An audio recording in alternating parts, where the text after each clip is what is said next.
This is the EZ ATW125. This is the bottom turnbuckle in most of your 1/8" wire applications. Our 1/8" wire is used in heavier applications. As you can see, it's quite a bit larger than the other wires we've shown you.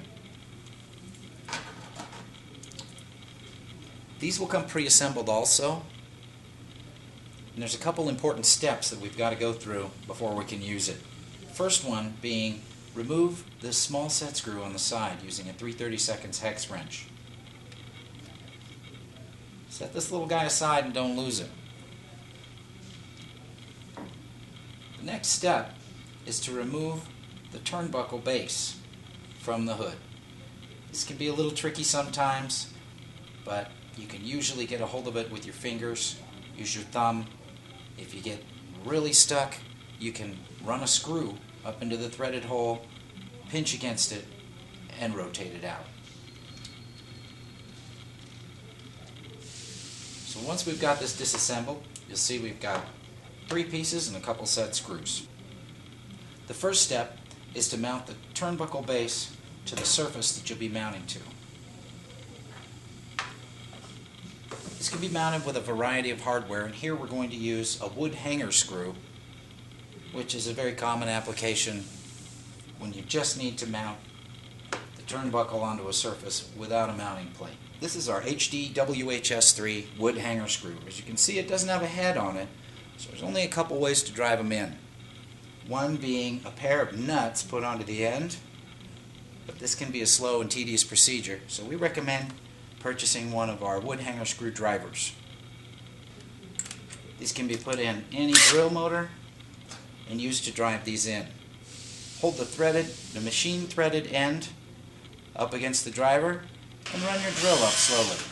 It'll draw the wood hanger screw down into the driver and get you ready to drive it into a 1/4" pilot hole.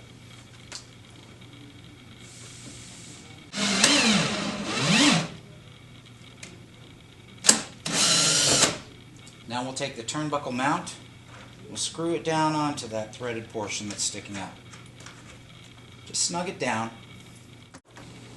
Once we have the turnbuckle mount in place, we're going to bring our wire down and we're going to cut the wire off just at or above the top of the mount. Now it's time to slide your parts up onto the wire. Start with the turnbuckle body. Just get it up and out of the way. The next part that needs to go on is the wire terminator. This is the part that will stop the wire from passing through the turnbuckle body. We'll just thread it on. Since we know we cut our wire just about even with the turnbuckle mount, we'll have it extend out just about a 1/16 of an inch. Check your height, and we should have just about an 1/8 of an inch gap between the turnbuckle mount and the wire terminator. Once you have that established, go ahead and tighten that set screw up. Make sure you really torque that down. You don't want that wire popping out on you while you're tensioning the turnbuckle.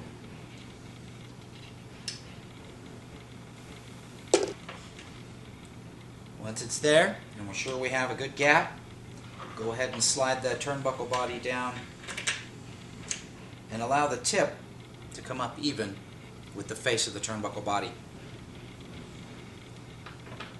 Carefully thread that onto the turnbuckle mount. Make sure you don't cross thread these. We have a steel mount and an aluminum body. As you do that, you'll notice the wire starts to tighten, and we're going to draw that gap closed as we actually stretch the wire.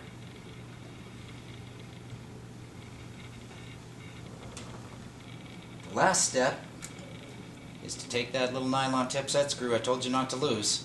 Use your 3/32 hex wrench. Set it in that hole. Just snug it down. This will prevent the turnbuckle body from rotating and lock the whole thing up. The EZ ATW125 wire turnbuckle. If more tension is needed, reverse the procedure and move the wire terminator up in 1/8" increments.